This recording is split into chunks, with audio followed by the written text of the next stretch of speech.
গোপাল গোপাল বাবু গোপাল ৰূপালী জয়ন্তী বৰ্ষ উপলক্ষে আগবঢ়োৱা দান বৰঙণিৰ আংশিক তালিকা। গতিকে আমাৰ এই যিখন ছবিৰ স্মৃতিগ্ৰন্থ আপোনালোকে দেখিছে যে ইয়াত বহুতো প্ৰবন্ধ, বহুতো ইতিহাস, বহুতো বুৰঞ্জী, বহু নথি পত্ৰ, বহুতো তালিকা ইয়াত দাঙি ধৰা হৈছে। মই ভাবোঁ যোৱা 25 বছৰৰ এখন জ্বলন্ত ইতিহাস ইয়াত নিশ্চয় বিকশিত হৈছে। মই ভাবোঁ আপোনালোক সকলোৱে এই আলোচনীখন ভালদৰে পঢ়িব। আৰু মই আগতে কৈছোঁ মৰুৱা উৎসৱৰ যিখন স্মৃতিগ্ৰন্থ আছিল এইখন মৰুৱাৰ ৰাখি থৈ দিব। আৰু এই স্মৃতিগ্ৰন্থবিলাক পঢ়ি সেই অঞ্চলৰ বহুত কথা মই শিকি ল'ব পাৰোঁ। বেলেগ মেগাজিনটো আমি ইচ্ছা কৰিলে বহুত কৰিব পাৰোঁ, কিন্তু এইবিলাকত মোৰ বেছি ইচ্ছা নাই। স্মৃতিগ্ৰন্থবিলাক পঢ়ি কিবা এটা বিশেষ আনন্দ পাওঁ। গতিকে মোৰ ব্যক্তিগত কথা এইখিনি কোৱাৰ বাবে আপোনালোকে বেয়া নাপাব। মই স্মৃতিগ্ৰন্থ অতি মূল্যৱান বস্তু বুলিয়ে ভাবোঁ। আৰু সেইকাৰণে এই বাৰগোপাল সেৱাৰ গোপাল গোবিন্দ যদুনন্দন কৃষ্ণৰ চৰণে লৈলো হৰণ, গোপাল গোবিন্দ যদুনন্দন কৃষ্ণৰ চৰণে লৈলো হৰণ, গোপাল গোবিন্দ যদুনন্দন কৃষ্ণৰ চৰণে লৈলো হৰণ। এই হৰিনাৰায়ণ, এই হৰিনাৰায়ণ, এই হৰিনাৰায়ণ। সভাও এখন আছে লগতে একেলগে কালৰ পুতিৰ গতিত নাইকিয়া হৈ যাব। কিন্তু মই এই কুকুৰ ঠেঙীয়া আখৰকেইটাৰে আপোনাৰ বিষয় বা তোমাৰ বিষয় মই যি লিখিলোঁ, তোমাৰ চৰিত্ৰ সম্পৰ্কে, তোমাৰ ব্যৱহাৰ সম্পৰ্কে, তোমাৰ কাৰ্যকলাপ সম্পৰ্কে, এই কথাখিনি কিন্তু চিৰকাল মানুহৰ ইতিহাসত, মানুহৰ বুৰঞ্জীত থাকি যাব। গতিকে যিটো বস্তুৱে আমাৰ ইতিহাস চিৰদিনলৈ লিখি ৰাখিব, সেই গ্ৰন্থখন বা স্মৃতিগ্ৰন্থই হওক অতি মূল্যৱান। গতিকে তেনেকুৱা এটা মহামূল্যৱান গ্ৰন্থৰ অতি তাৎপৰ্য আছে, গুৰুত্ব আছে। আৰু মই কওঁ যে মৰুৱা বাৰগোপাল সেৱাৰ যিবিলাক কৰ্মী, যিটো সম্পাদনা সমিতি, তেওঁলোকে মই জানো আজি 6 মাহৰ পৰা, বছৰ দিনৰ পৰা বহুত কষ্ট কৰি ইয়াৰ প্ৰবন্ধ পাতি সংগ্ৰহ কৰিছে, কষ্ট কৰিছে আৰু তাক আজি বাস্তৱ ৰূপ দিছে। গতিকে এনেহেন অপূৰ্ব বস্তু এটা মই উদ্বোধন কৰিবলৈ পাই নিজকে ধন্য মানিছোঁ।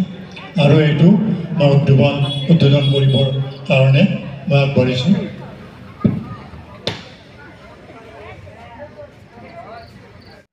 বিভিন্ন ব্যক্তিৰ শুভেচ্ছা বাণী আছে।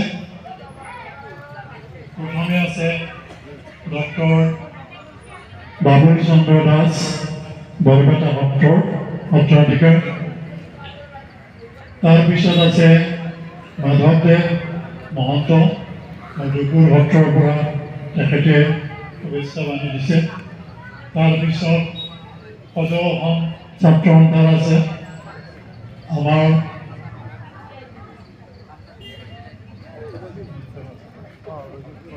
মুখ্যমন্ত্ৰী সেইটো ক্ষমা কৰিব লৈ কৈছে, শুভেচ্ছা বাণী আছে। আমাৰ MLA আছে, নাৰায়ণ ডেকাৰ আছে, সম্পাদনা সমিতি নীলকান্ত বৈশ্যৰ একাষাৰ কথা আছে প্ৰথমতে। তাৰপিছত ৰূপালী জয়ন্তী বৰ্ষৰ উদযাপন কমিটিৰ সভাপতিৰ দুআষাৰ আছে, মণিকান্ত বেজবৰুৱাই লিখিছে।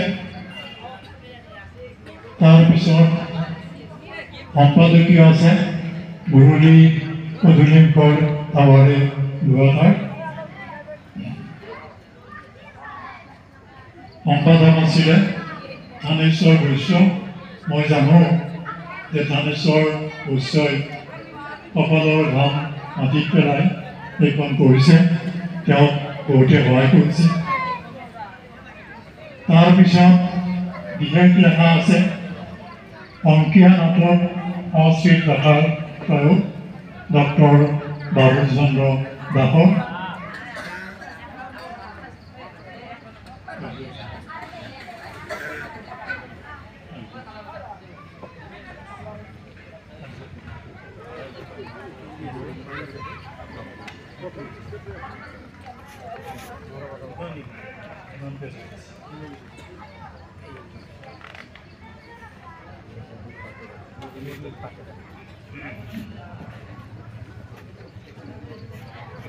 ইয়াত মুৰলীৰ পাতে পাতে ভক্তি আৰু আধ্যাত্মিক দৰ্শনৰ ওপৰত লিখিছে কৃষ্ণ ভক্তি আৰু গীতৰ দৰ্শন ডক্টৰ বীৰেন্দ্ৰ ডেকা।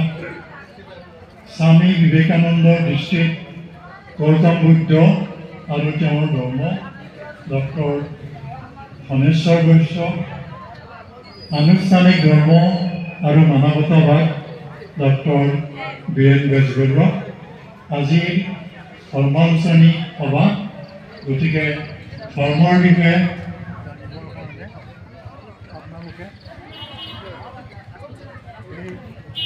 প্ৰবন্ধখিনি ভালদৰে পঢ়ি ল'ব। তাৰপিছত আছে বাবাগোপাল থান আৰু সেৱাৰ ইতিহাস মৰুৱাৰ বাবাগোপাল সেৱা ডক্টৰ ধীৰেন মহন্ত। মই এইটো লিখিছোঁ, আপোনালোকে পঢ়ি চাব। বাবাগোপাল থান এটি চমু ইতিবৃত্ত নীলকণ্ঠ বৈশ্যই লিখিছে। বাবাগোপাল থানৰ আধিকতা অমৃত চন্দ্ৰ বৈশ্য। বাবাগোপাল থানৰ মাহাত্য আৰু ধৰ্মৰ আলোকপাত সতীশ চন্দ্ৰ বৈশ্য। বিশ্বাসে মিলয় হৰি ৰোহিত চন্দ্ৰ তালুকদাৰ। বাবাগোপাল সেৱা শিশু কিশোৰ কিশোৰীসকলৰ পৰিপুষ্টি ডক্টৰ মধুৰাম বৈশ্য। বাবাগোপাল আৰু ইয়াৰ চমু আভাস সত্য তালুকদাৰ। গতিকে বাবাগোপাল সম্পৰ্কে ইয়াৰ যদি ইতিহাস আমি জানিব খোজোঁ, এই প্ৰবন্ধখিনি আমি পঢ়ি ল'ব লাগিব। তাৰপিছত আছে শুৱনি আমাৰ গাঁও। বাবাগোপাল সেৱা ধৰ্মচৰ্চা পুৰণামৃত ডক্টৰ সুশীল চন্দ্ৰ তালুকদাৰ। সমাজৰ উত্তৰণত ধৰ্মৰ বাবাগোপাল সেৱা আৰু অন্যান্য কবিতা কানত ইয়াত কবিতাও সন্নিৱিষ্ট কৰা হৈছে। বাবাগোপাল সেৱা গোপাল চন্দ্ৰ বৈশ্য। জুবিন গাৰ্গ প্ৰমোদ কাকতি। মালাপ্ৰিয়া ৰাজকুমাৰ মহন্ত। অৰ্জুন তলৰ বাবাগোপাল জুদেইখা বেজবৰুৱা। তথ্য কোষ বাবাগোপাল থান পৰিচালনা সমিতিসমূহৰ তালিকা বাবাগোপাল সেৱা উদযাপন সমিতিৰ সভাপতি কাৰ্যকৰী সভাপতিসকলৰ নাম। মঞ্চত উপবিষ্ট আজিৰ এই সভালৈ আমন্ত্ৰণ কৰি অনা বিশিষ্ট অতিথি মাননীয় তালুকদাৰদেৱ, মাননীয় মজুমদাৰদেৱ, এই অনুষ্ঠানৰ লগত জড়িত সন্মানীয় কাৰ্যকৰ্তাসকল আৰু মঞ্চৰ সন্মুখত উপবিষ্ট ধৰ্মপ্ৰাণ ৰাইজ। আচলতে ধৰ্ম সম্পৰ্কে আজি এখন ধৰ্মালোচনী সভা আৰু স্মৃতিগ্ৰন্থ উন্মোচন সভা। ধৰ্ম সম্পৰ্কে কিবা মই বিশেষ ক'ব পাৰিম মই নাভাবোঁ। এই সম্পৰ্কে জ্ঞানৰ মোৰ যথেষ্ট অভাৱ আছে। যি দুই চাৰিটা কথা জানো মই ক'বলৈ চেষ্টা কৰিম। আৰু ইতিমধ্যে আমাৰ মহন্ত ছাৰে তেখেতৰ যি স্মৃতিগ্ৰন্থ উন্মোচনী যিটো ভাষণ, এই ভাষণ অতি সুন্দৰভাৱে স্মৃতিগ্ৰন্থ এখনৰ প্ৰয়োজনীয়তা আৰু এই স্মৃতিগ্ৰন্থৰ জৰিয়তে এটা অঞ্চলৰ যেনেকৈ ইতিহাস ধৰ্ম সংস্কৃতি প্ৰকাশ পায় আৰু ইয়াক সংৰক্ষণ কৰি ৰাখিবলগীয়া এই কথাটো উল্লেখ কৰিছে আৰু ধৰ্ম সম্পৰ্কীয় কৰিছে। ইতিমধ্যে আমাৰ আজি উন্মোচিত হোৱা যিখন স্মৃতিগ্ৰন্থ, এই স্মৃতিগ্ৰন্থখনৰ লেখাকেইটাৰ ওপৰতে যেতিয়া চকু ফুৰাই গৈছোঁ, তেতিয়া দেখিছোঁ যে এই লেখাবিলাকৰ মাজেদি মৰুৱা এই বাৰগোপাল সেৱাৰ লগতে এই সামগ্ৰিকভাৱে মৰুৱা যিখন গাঁও, এই গাঁওখনৰ যি সাহিত্য সংস্কৃতি বা ইয়াৰ বিভিন্ন অনুষ্ঠান প্ৰতিষ্ঠান আদি সম্পৰ্কে অতি বিতংভাৱে তাত দাঙি ধৰা হৈছে। আৰু মই কওঁ যে এইখন ভৱিষ্যতৰ কাৰণে এখন ইতিহাসৰ দৰে হ'ব। আচলতে প্ৰতিখন স্মৃতিগ্ৰন্থই এখন ইতিহাস। এই স্মৃতিগ্ৰন্থবিলাকৰ মাজেদি যিটো অনুষ্ঠানৰ লগত সংগতি ৰাখি এই স্মৃতিগ্ৰন্থ প্ৰকাশ কৰা হয়, সেই অনুষ্ঠানটোৰ ইতিহাসৰ লগতে সেই অনুষ্ঠানটোৰ লগত সম্পৰ্ক থকা যিবিলাক অঞ্চল, সেই অঞ্চলৰ ইতিহাসো দাঙি ধৰা হয়। আৰু এইখন স্মৃতিগ্ৰন্থ মুৰুলী নামৰ এই স্মৃতিগ্ৰন্থখনো সেই কামবিলাক অতি সুকলমে সম্পন্ন কৰিব পাৰিছে।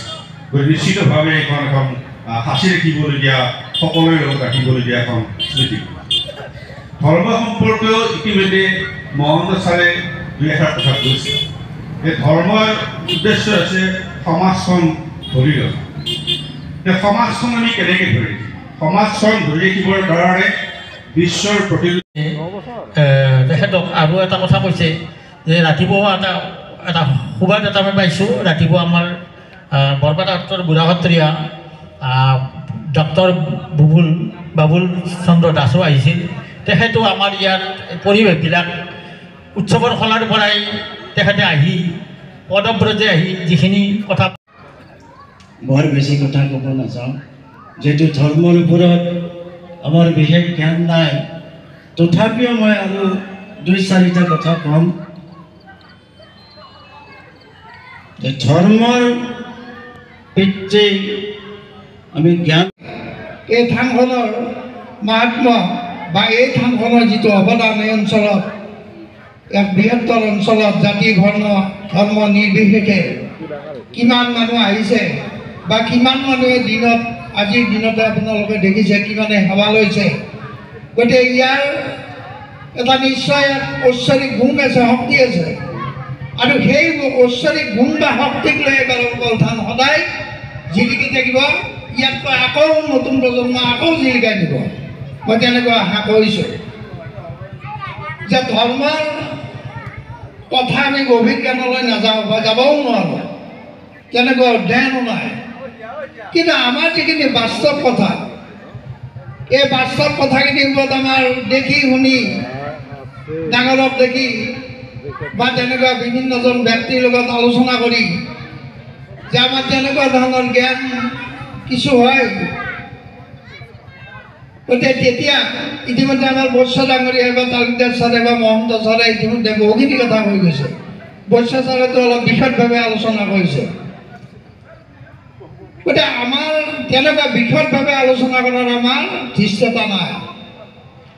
কিন্তু আমি এটা কথা ক'ব পাৰোঁ যে ধৰ্মীয় যিটো অনুভূতি, আমাকতো কোনোবা এজন ঈশ্বৰে নিশ্চয় সৃষ্টি কৰিছে। সেই ঈশ্বৰজনক আমি দেখা নাই। গতিকে ঈশ্বৰক দেখা নাই, কিন্তু আমাক সৃষ্টি কৰিছে। গতিকে তেনেকুৱা নেদেখাজন এজন ঈশ্বৰক কেন্দ্ৰ কৰি আমি এই পৃথিৱীত বৰ্তি আছোঁ। আৰু আমি এই পৃথিৱীত আমাৰ দৈনন্দিন জীৱনত কামবিলাক কৰিছোঁ। গতিকে ভাল বেয়া এনেকুৱা ধৰণৰ কামৰ মাজেদি আমাৰ জীৱনটো গঢ়ি উঠিছে। গতিকে আমাৰ মনত এনেকুৱা এটা ভাৱ হয় যে আমি আমাক অনবৰতে ৰাতিপুৱা বিচনাখনত উঠাৰ পৰাই ৰাতি শোৱালৈকে এইখিনি সময়ত আমি কি কৰিছোঁ বা কেনেকুৱা ধৰণৰ আমাৰ মনত ভাৱ আহিছে, এই কথাবিলাক ৰাতি বিচনাখনলৈ যোৱাৰ পিছত আমি এই ঈশ্বৰ যে ৰাতিটো পাৰ কৰি নিয়া, তেনেকুৱা ধৰণৰ আমাৰ কথাবিলাক আহে, অনুভূতিবিলাক আহে। গতিকে ধৰ্মীয় অনুভূতি, য'ত আধ্যাত্মিকতা আছে, য'ত বিশ্বাস আছে, য'ত শ্ৰদ্ধা আছে। গতিকে শ্ৰদ্ধা আৰু বিশ্বাস, অনুভূতি এইবিলাক লৈ আমাৰ জীৱন এটা গঢ়ি উঠিছে, সঁচা জীৱন। গতিকে ইয়াত যদি আমাৰ অনুভূতি নাই, বিশ্বাস নাই, শ্ৰদ্ধা নাই, তেতিয়া আমি কি ধৰ্ম পালন কৰিম? কি ধৰ্ম নাই আমি মানুহ লওক, আমি কি পালন কৰিম? ডাঙৰজনক দেখিছোঁ, সন্মুখেৰে মই পাৰ হৈছোঁ, ডাঙৰজনতকৈ মই সৰু। মই যদি ধনৰ গৌৰৱত, টকাৰ গৌৰৱত মানুহজনৰ ফালে নোচোৱাকৈ, এবাৰো নোচোৱাকৈ মই পাৰ হৈ গৈছোঁ, তেতিয়া জানো ধৰ্ম পালন হ'ল? ভাবি চাওক আপোনালোকে। আমি ঘৰলৈ মানুহ আহিছে, ঘৰলৈ আমাৰ মানুহ আহে, বিভিন্ন সময়ত আহে মানুহ। হয়তো মোৰ দেউতাক বিচাৰি, মোৰ দাদাক বা মোক বিচাৰি বা ঘৰৰ কাৰোবাৰ সদস্যক বিচাৰি মানুহ আহে ঘৰলৈ।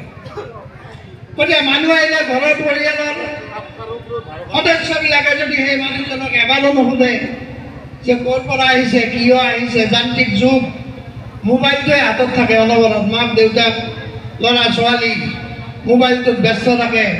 কোনোবাই কৈছে কোনোবা আহিছে চাচোন, ল'ৰাজনে কৈছে ৰ মোৰো সময় নাই, ময়ো মোবাইল চাই আছোঁ। মাকে দেউতাকেও কৈছে এনেকুৱা মানুহজন হয়তো ঘূৰিয়ে গ'ল তাৰ পৰা, বা কোনোবাই যদি বহিছে অলপ সময় তাত আন্তৰিকতা নাই, তেতিয়া আপোনালোকে ভাবি চাওক ধৰ্ম পালন কৰিছোঁনে আমি? য'ত শ্ৰদ্ধা নাই, য'ত আপ্যায়ন নাই, আদৰ নাই, আপন নাই, গতিকে আমি ধৰ্ম ক'ত পালন কৰিলোঁ? চন্দ্ৰবালা বৈশ্য আমাৰ হিমন্ত ডাক্তৰৰ মায়ে কৈছিল যে আৰ্ণাত্ৰীগৰাকীয়ে কি কৰে, চাউল বুট তুলি আনি তেল আনি ইয়াত বন্তি জ্বলায়, ইয়াত নৈবদ্য ঠগি দিয়ে। গতিকে এই যিটো দৰ্শন যে মানুহৰ ঘৰে ঘৰে যাই খুজি হ'লেও আজি আমি ভগৱানক ভক্তি কৰিব পাৰোঁ, এই যিটো দৰ্শন, এই দৰ্শন তেওঁ সৃষ্টি কৰি গৈছে। আৰু সেইকাৰণে আজি আমি সেই দৰ্শনৰ পথেৰে আমি আগবাঢ়িছোঁ, বাৰগোপাল সেৱা আগবাঢ়ি আছে। গতিকে আমি দেখিছোঁ যে মানুহৰ যিটো ভালপোৱা, মানুহৰ ইটোৰ সিটোৰ মাজত যদি পৰস্পৰ যিটো মিলা প্ৰীতি, সেই মিলা প্ৰীতিটো লাগিব। আৰু সেই কথাটো ইয়াত আমাৰ প্ৰতিপন্ন হৈছে বাৰগোপাল সেৱাত। আৰু ভৱিষ্যতলৈ আগবাঢ়ি যাব। বিভিন্নজন আহিছে, আমি যেতিয়া বিভিন্ন অতিথি যাওঁ তেতিয়া কয় হৈ যাম। ধনেশ্বৰ বৈশ্য দেৱকক যেতিয়া আমি যাওঁ কৈছে হয় নিশ্চয় হৈ যাম। মজুমদাৰে কৈছে, তালুকদাৰে কৈছে নিশ্চয় যাম। যে গোটেই আজি মহন্ত ছাৰ বুলি দাদা বুলি মাতোঁ। তেখেতৰ ঘৰত 2বাৰ গৈছোঁ, এই মই কিয় নাযাম। আৰু তাতে বেছিকৈ আগ্ৰহ যে কিতাপ খান উলিয়াব লাগিব, উলিয়াব বুলি কয় তেখেতে বেছি সন্তুষ্ট। আৰু কথাই প্ৰতি তেখেতে কয় যে এখন আমি কিতাপ উলিয়াব লাগে, উৎসৱতে কৈ থাকে কিতাপ উলিয়াব লাগে। এইবাৰ আমাৰ এইটো হৈছে, উৎসৱত এইখন ওলাইছে। আৰু এটা সময়ত উলিয়াইছিলোঁ, ময়ো তাৰ সম্পাদক আছিলোঁ, তাক মই এখন কিতাপ উলিয়াইছিলোঁ বহুত দিন আগতে 1993 চনত। তাৰপিছতো গণেশ বৈশ্যই কিতাপ উলিয়ালে। তাৰপিছত আকৌ এইবাৰ প্ৰায় উৎসৱত এখন এনেকুৱা ধৰণৰ স্মৃতিগ্ৰন্থ উলিওৱাৰ ব্যৱস্থা হৈছে। আমাৰ এটা কথা কি যে বাৰগোপাল সেৱাত যেতিয়া আমি 2016 চনত মই সভাপতি আছিলোঁ আৰু আমাৰ এইজন আমাৰ যুৱক এজন আছিল সম্পাদক, সেই বছৰতে মোক আমাৰ মাননীয় হেৰিদেৱে, আমাৰ নীলকণ্ঠ বৈশ্য বাবে কথাটো কৈছিল, মণিকান্ত এই এনেকৈ এইবিলাক কৰা কিয় হয়, এটা চিন কেনেকৈ ৰ'ব, এইটো নৰব, চিন নৰব বোলে, কেনেকৈ কি কৰিব লাগিব, এখন কিতাপ উলিয়াব লাগে। তেতিয়া সেই বছৰ গ'ল, হ'ব দে উলিয়াম, মই ক'লোঁ হ'ব দে উলিয়াম, মোকে বেছিকৈ কয়। তাৰপিছত ফিৰ বছৰো ক'লা এই সেইখন নহ'লে কি হ'ব, মই বোলো ৰূপালী জয়ন্তী বৰ্ষক লাগি চাওঁ চেষ্টা কৰিম। কাৰণ আমাৰ যিটো উদ্যোগ, সেই উদ্যোগটো আমাৰ ডেকা চামৰ মাজত আছে, কিন্তু তেওঁলোকে বুজি পোৱা নাই কি দিশত গ'লে আমি এইখন কৰিব পাৰোঁ, কিতাপ এখন উলিয়াব পাৰোঁ। এইবেলি যেতিয়া আমাৰ মাৰ্চ মাহত এখন সভা হ'ল, এই মাৰ্চ মাহত হোৱা সভাখনত দেখিলোঁ বহুত আহিছিল যে ৰূপালী জয়ন্তী বুলি কৈছে ডাঙৰ। আৰু তেতিয়া মই কৈছোঁ ৰূপালী জয়ন্তী হ'ব, কি হ'ব যে তাক নতুন কাম হ'ব লাগিব। কি কাম? যে ৰূপালী জয়ন্তীত কি কৰিবা, আমাৰ নতুনকৈ ঘৰ বনাবা না কিবা কৰিবা, কি কৰিবা? বোলে নহয়, আমাৰ এটা কিবা এটা কৰিব লাগিব। মই ক'লোঁ যে এইবাৰ স্মৃতিগ্ৰন্থ আনি ল'ব লাগিব। কিয় জানো না, ইমান দিনৰ পৰা আমাৰ নীলকণ্ঠ বৈশ্য বাপেও কৈ আছে আৰু দুই এজনে কৈ আছে যে স্মৃতিগ্ৰন্থ লাগে। তেতিয়া তৎক্ষণাৎ এজন ৰাইজৰ পৰাই, এজন আমাৰ মিটিঙত থকা ৰাইজৰ পৰাই এজন এতিয়া হৈ ক'লে যে স্মৃতিগ্ৰন্থ মই 5,000 দিম। সেইজন হ'ল আমাৰ এইবাৰৰ ৰূপালী জয়ন্তী উৎসৱৰ উপসভাপতি গণেশ বৈশ্য। গণেশ বৈশ্যই কৈছে মই 5,000 টকা দিম। তাৰমানে কি, এই যেতিয়া ক'লোঁ যে স্মৃতিগ্ৰন্থ উলিয়াব লাগিব, তেওঁ খানাত দিলে, তেওঁ 5,000 টকা মই দিম। অৰ্থাৎ মই বুজি পালোঁ যে ৰূপালী স্মৃতিগ্ৰন্থ উলিওৱাৰ কাৰণে মানুহৰ আগ্ৰহ আছে। তাৰপিছতে যেতিয়া ক'লোঁ, তাৰপিছত আমি প্ৰস্তাৱ লৈ মাৰ্চ মাহত আনিব দিছোঁ। বক্তৃতা শুনাৰ ধৈৰ্য এতিয়া কাৰো নাই। তেখেতসকলৰ যি সুন্দৰ ধৰ্ম আৰু কৰ্ম সংক্ৰান্তত যিখিনি বক্তব্য আগবঢ়ালে শুনি সঁচাকৈ আপ্লুত হ'লোঁ। গ্ৰন্থখন উন্মোচনী কৰি শ্ৰদ্ধাৰ মহন্ত ছাৰে আমাক মৰুৱাৰ ঐতিহ্য আৰু সংস্কৃতি সম্পৰ্কত সুন্দৰভাৱে আমাক আলোকপাত কৰি উৎসাহিত কৰিছে। এই অনুষ্ঠানটো বাৰগোপাল থান মৰুৱাৰ, মই আচলতে সৰুৰ পৰা দেখিছোঁ অনুষ্ঠানটো, এইফালে আহিছিলোঁ মৰুৱা, সৰুৰ পৰা অহা যোৱা। তেতিয়া ঠাইখিনি আৰু আজিৰ ঠাইখিনিৰ তুলনা কৰিলে সঁচাকৈয়ে আকাশ পাতাল প্ৰভেদ। মই প্ৰথম বোৱাৰী হৈ যেতিয়া আহিছোঁ তেতিয়া এই 25 বছৰ আচলতে ইয়াৰ এই অনুষ্ঠানটিৰো 25 বছৰ আচলতে প্ৰথম মই বিয়া নতুন বোৱাৰী হৈ আহিয়ে মই দেখিছিলোঁ তেতিয়া এই যিবিলাক আমাৰ খোৱা বোৱাৰ অনুষ্ঠানটো আমাৰ চৌহদৰ ওচৰতে হৈছিলে গতিকে গোটেইবিলাক কাৰ্যকলাপ দেখি সঁচাকৈ উৎসাহিত হৈছিলোঁ ৰাতিপুৱাৰ পৰা ৰাতিলৈকে মানুহখিনি যি অসীম কষ্ট এই ঠাণ্ডাত কৰি পেলাই এই অনুষ্ঠানটো সাফল্যমণ্ডিত কৰিছে মণিকান্ত ছাৰদেৱে কোৱাৰ দৰে তেখেতৰ সপোনে আজি পাখি মেলি উৰিছে তেখেতৰ স্মৃতিগ্ৰন্থখন মোক সদায় আহোঁতে যাওঁতে লগ পালে স্মৃতিগ্ৰন্থ সম্পৰ্কত কৈছিলে উৎসাহিত কৰিছিলে লিখিবৰ কাৰণে ময়ো এটা সামান্য লিখিছোঁ গতিকে তেখেতক মই সৰুৰ পৰা পাইছোঁ সেইকাৰণে ছাৰক আচলতে প্ৰতিটো তাৰমানে যদিও ছাৰ বুলি মাতো আমাৰ তাৰমানে বন্ধুৰ নিচিনা তাৰমানে কেনেকুৱা লাগে কিছুমান মুহূৰ্তত তাৰমানে তেখেতে সদায় উৎসাহমূলক কথাবিলাকে কৈ আহে আৰু এই আলোচনীখন সম্পৰ্কত তেখেতৰ যি উৎসাহ প্ৰথমৰ পৰাই দেখিছোঁ আজি এখন সৰ্বাংগ সুন্দৰ আলোচনী সকলোৰে হাতত পৰিছে তাৰ কাৰণে মই থানেশ্বৰ বৈশ্যক ধন্যবাদ জনাইছোঁ তেওঁ শাৰীৰিকভাৱে সম্পূৰ্ণ সুস্থ নহয় তথাপিও তেওঁৰো সপোন এইখন সৰ্বাংগ সুন্দৰভাৱে ৰাইজৰ আগত তুলি ধৰাৰ আৰু সঁচাকৈ ভাল লাগিছে উন্নত ছপা হৈছে যথেষ্ট ডাঙৰ কলেবৰটো ডাঙৰ হৈছে ভাল লাগিছে এই অঞ্চলবিলাক আচলতে কি অনুষ্ঠানটো হয় অনুষ্ঠানবিলাক আমি ধৰ্মীয় অনুষ্ঠানেই হওক বা সাংস্কৃতিক অনুষ্ঠানেই হওক কৰ্মটো কৰি যোৱাৰ পিছত তাৰ কোনো অস্তিত্ব নাথাকে শ্ৰদ্ধাৰ আই মাতৃ বাপ বান্ধৱ আৰু ভক্তপ্ৰাণ ৰাইজ যদিও আমাৰ সভাপতি ডাঙৰীয়াই মোক এজন নাট্যশিল্পী বুলি কৈছে শিল্পী আচলতে মই হ'ব পৰা নাই কিন্তু নাটক মোৰ বৰ প্ৰিয় নাটকৰ লগত মই আজিও জড়িত হৈ আছোঁ নাটক কৰি আছোঁ কিন্তু মই শিল্পী হ'ব পৰা নাই যা নহওক ধৰ্মৰ কথাত তেনেকৈ মোৰ জ্ঞান নাই মাত্ৰ প্ৰজ্ঞাৱান কিছুমান ব্যক্তিৰ মুখত শুনা দুই এটা কথা মই ইয়াত প্ৰকাশ কৰাৰ উদ্দেশ্যে থিয় হৈছোঁ হয়তো তাত কিবা ভুল ভ্ৰান্তি হোৱাটো স্বাভাৱিক আপোনালোকে নিশ্চয় ক্ষমা কৰিব ধৰ্মৰ কথা ঈশ্বৰৰ কথা বা গীতা ভাগৱতৰ কথা ই কাণেৰে কেতিয়াও নুশুনে শ বছৰ যদি কোনোবাই কাণেৰে শুনে তেতিয়াহ'লে তেওঁৰ জীৱনৰ পৰিৱৰ্তন নহ'ব আৰু জীৱনৰ ৰূপান্তৰ অসম্ভৱ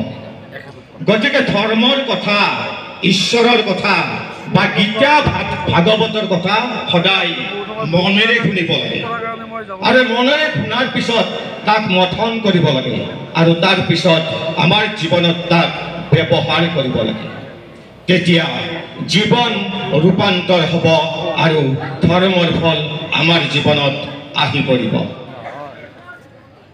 এটি ধৰ্মীয় সুন্দৰ অমৃতময় কাহিনীৰে মই কথাখিনি ক'বলৈ লৈছোঁ এটা হাতী চাৰিখন ভৰি এডাল খুৰ ইত্যাদি ইত্যাদি এতিয়া কেইজনমান অন্ধ মানুহক মাতি অনা হ'ল আৰু তেওঁলোকক কোৱা হ'ল যে হাতীটো কেনেকুৱা তোমালোকে ক'ব লাগে এজনে গৈ হাতীটোৰ ভৰিত ধৰিলে বাকী অন্ধ মানুহসকলে সুধিলে যে কেনেকুৱা হাতী তেতিয়া সেই অন্ধ মানুহজনে ক'লে যে হাতী কলগছৰ নিচিনা বাকীসকলে হয় ভৰ দিলে হয় হয় হয় হাতী কলগছৰ নিচিনা আকৌ এজন গ'ল তেওঁ গৈ আকৌ পেটটোতে মোহাৰি চালে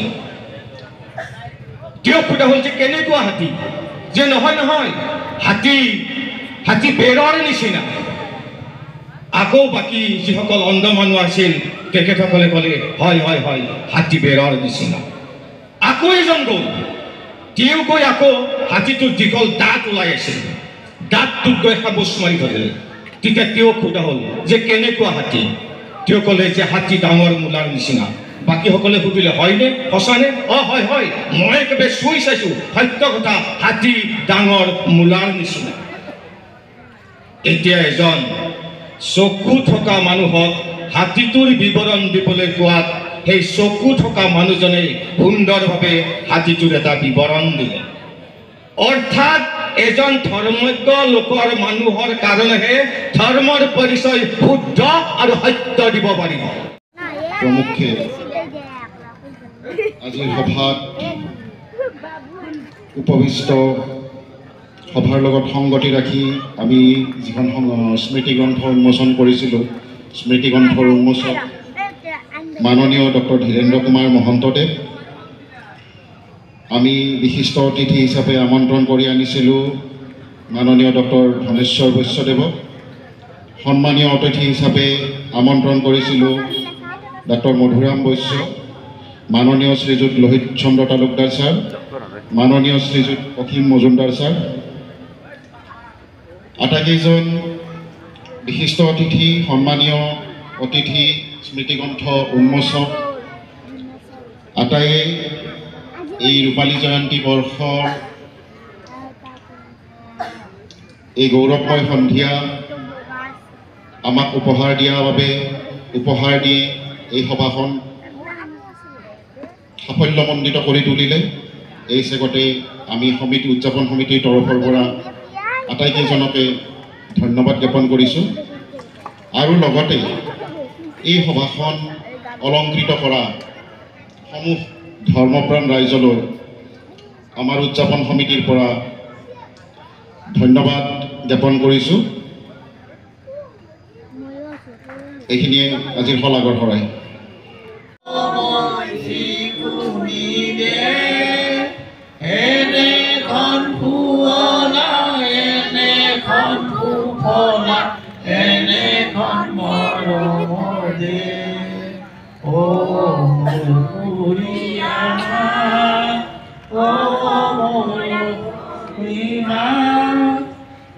পৃথিৱী কত বিচাৰি জনত নবৰা কৰিলেও পায়।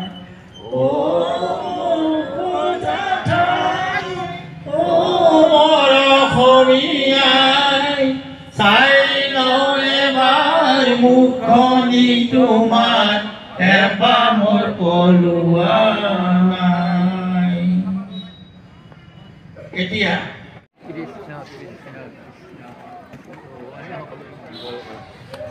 আমাৰ মাজত উপস্থিত আছে আন এগৰাকী মন্ত্ৰী পৰিচালক মাননীয় শ্ৰীযুত ধীৰেন্দ্ৰ বৈশ্য বৰুৱা, আৰু মই আমাৰ উদযাপন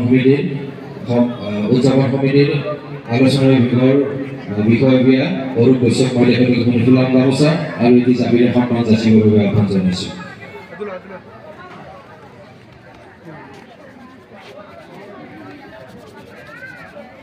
আৰু এই মন্ত্ৰী প্ৰজলৰ অনুষ্ঠানটিৰ প্ৰাকখনতে মই আমাৰ মাননীয় মন্ত্ৰী প্ৰজলক মাননীয় শ্ৰীযুত বিপিন বৈশ্যক মই দুআষাৰ বক্তব্য ৰখাৰ কাৰণে মই অনুৰোধ জনাইছোঁ।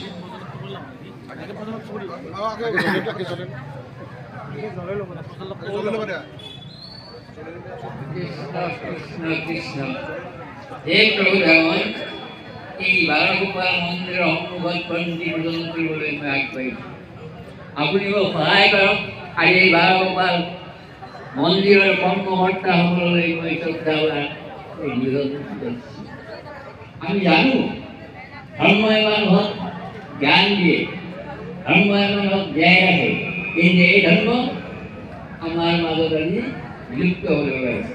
গতিকে আশা কৰিছোঁ এই বাৰগোপাল ধানৰ এই ৰূপালী জয়ন্তী বৰ্ষত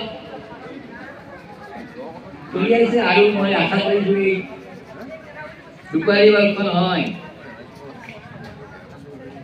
100 বছৰ পূৰ্ণ কৰি তেওঁলোকে এই মন্দিৰটো চলাই থাকক, আৰু ভগৱানে তেওঁলোকক শক্তি দিয়ক। ধৰ্মই হওক মানুহৰ জীৱন, ধৰ্ম নাথাকিলে মানুহৰ জীৱন নাথাকে। সমাজত এই বন্তি জ্বলাৰ প্ৰভাৱতে এই বন্তিৰ পোহৰত যি সমাজৰ উপকৰ্ম আছে, এই অপকৰ্মবোৰ দূৰ কৰি সকলোকে প্ৰভুই এই বাৰগোপাল প্ৰভুৱে আমাক কি কৰক জীয়াই থকাৰ কাৰণে সম্পূৰ্ণ আজি সমাজ বিশৃংখল হৈছে। ধৰ্ম অবিহনে সমাজ বিশৃংখল হ'বেই। গতিকে আহক আমি এই মন্দিৰৰ পৰা আজি এটা বাৰ্তা দিওঁ, যাতে আমি সকলোৱে ধৰ্মৰ বিশ্বাসেই ধৰ্মৰ মূল। আমি সন্মানীয় বন্দিত প্ৰজলক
ঠিক আছে ভগৱানে নিশ্চয় আৰু অহা বছৰ মই পাই নিশ্চয় এই লক্ষ্মীটোত আপ্লুত হৈছোঁ ভগৱানে মংগল কৰক যিখিনি বাৰু জীয়াই থাকিলে মই নামতটো আহিম আপোনালোক সন্মানীয় সভাপতি প্ৰমুখসকলে পৰিচালনা সমিতিৰ বিভিন্ন বিষয়ববীয়াসকল মঞ্চত উপস্থিত আমাৰ মণ্ডল বিজেপিৰ সভাপতি হেমন্ত ডেকা ডাঙৰীয়া বিশিষ্ট ব্যৱসায়ী উদয় বৈশ্য ডাঙৰীয়া আৰু মঞ্চৰ সন্মুখত সমবেত মোৰ অতি শ্ৰদ্ধা ভক্তপ্ৰাণ ৰাইজ এতিয়ালৈকে সেৱা জনাইছোঁ।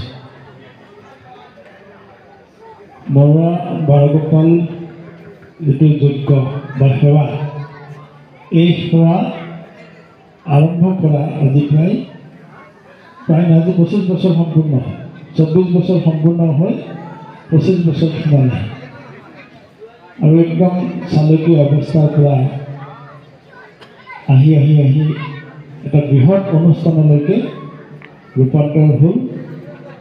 আজি অগণন ভক্তৰ সমাগম এই থানখনলৈকে আমন্ত্ৰণ জনাই এই আয়োজক সমিতিয়ে যি অনুষ্ঠান অনুষ্ঠিত কৰিলে তাৰ কাৰণে মই আয়োজক সমিতিক বিশেষকৈ ধন্যবাদ জনাইছোঁ।